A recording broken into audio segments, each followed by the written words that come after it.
Welcome to Save Room for Dessert, the podcast where we talk about and share recipes for desserts and yummy treats. I am your host, Toshia Paul. I love sharing recipes and trying new things, especially fun desserts and treats. I believe in making everything with love and enjoying everything in moderation. So when you try these recipes, make them with love and share them with others.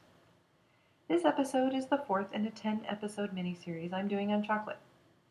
So many desserts and treats are involve chocolate, so I thought we would spend some time focusing on just that, chocolate. Thus far in the mini-series, we have learned about the different types of chocolate, how to work with chocolate, and what you can do with or ways to use chocolate. Today I will share with you the recipe that started it all for me. It started my love of making treats, and it started the joy I find in making treats for others. And what is this special treat? It's chocolate truffles. These are a rich and very chocolatey treat. Some would say that a bite of chocolate is like a warm hug from a friend. Well, if a bite of chocolate is like a hug, eating a truffle is like a passionate kiss. These treats are a decadent and delicious dessert. So why did this recipe start at all? Well, let me give you a little background on me first. I am allergic to milk, so I've always been a little afraid to make desserts and treats that had milk in them. I never knew if they would taste right, and there's not always someone around to taste test for me. I could make a great apple pie, but making apple pie all the time for dessert, even if it's a great apple pie, can get a little boring. But several years ago, I was looking through a Sunset magazine. I came across a recipe for chocolate truffles. It was just one page, there were just 3 steps, and there were just 4 ingredients. They looked really easy, and I knew that people generally liked truffles. So I decided to give them a try, and luckily it was pretty easy to get my family to taste test for me. The good thing about these truffles is that they're pretty simple, so you can't really go wrong with the ingredients. Chocolate and cream. Good, right? Also, they're named after the mushroom truffle, so basically they're supposed to look like little lumps of dirt, so you can't go wrong with presentation either. I made a batch and they were a huge hit.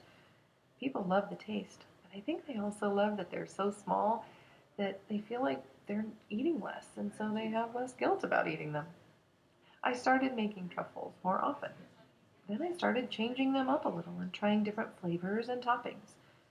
I was a part of a mom's group around this time, and I would bring truffles for them to try.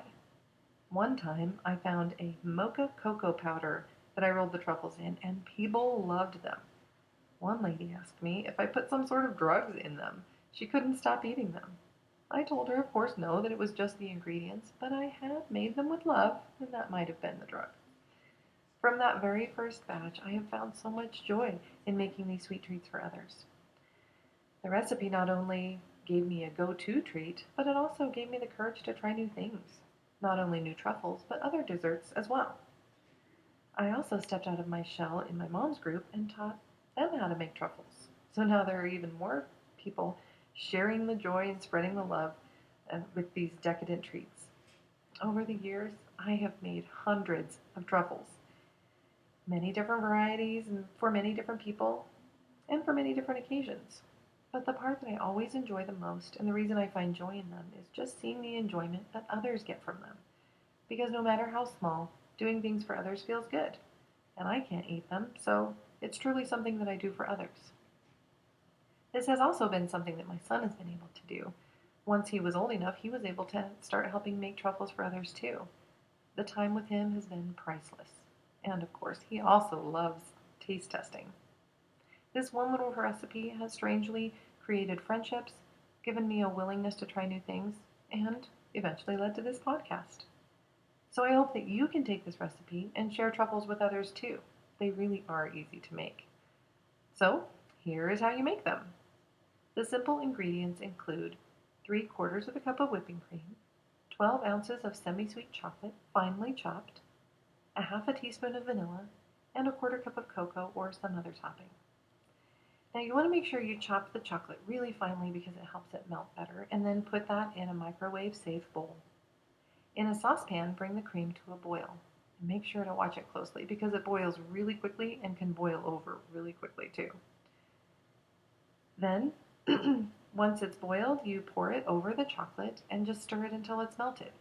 If you find that there are still bits of chocolate, you can pop it in the microwave for about 20 seconds and melt those last little bits.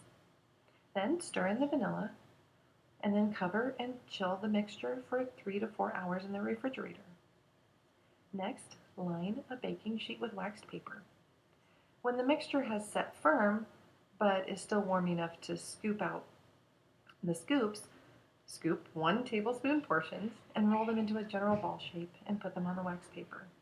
Then put the cocoa or whatever topping you've chosen in a bowl and roll each truffle in the topping.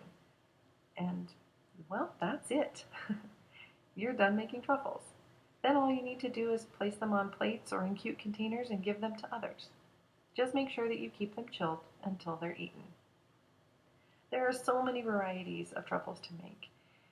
You can make mocha truffles by stirring in 1 tablespoon of instant espresso powder and substituting a tablespoon of Kahlua instead of the vanilla if you want to make adult truffles. Or you can use any topping you want, from nuts to coconut to bacon. You could also just melt some chocolate and dip the truffles in there to give them a hard chocolate coating. These are so easy, but a really delicious treat to make for anyone. With the holiday season here, I'm going to be making truffles for teacher gifts and for friends and neighbors. I really hope you will give this recipe a try. These truffles are supposed to look imperfect and homemade, so you really can't mess them up. And I hope giving them a try will give you the courage to try new recipes, but also bring you joy as you share them with others. Thanks so much for listening today, and join us next time as we tackle German chocolate cake, but with a twist. And remember, always save room for dessert.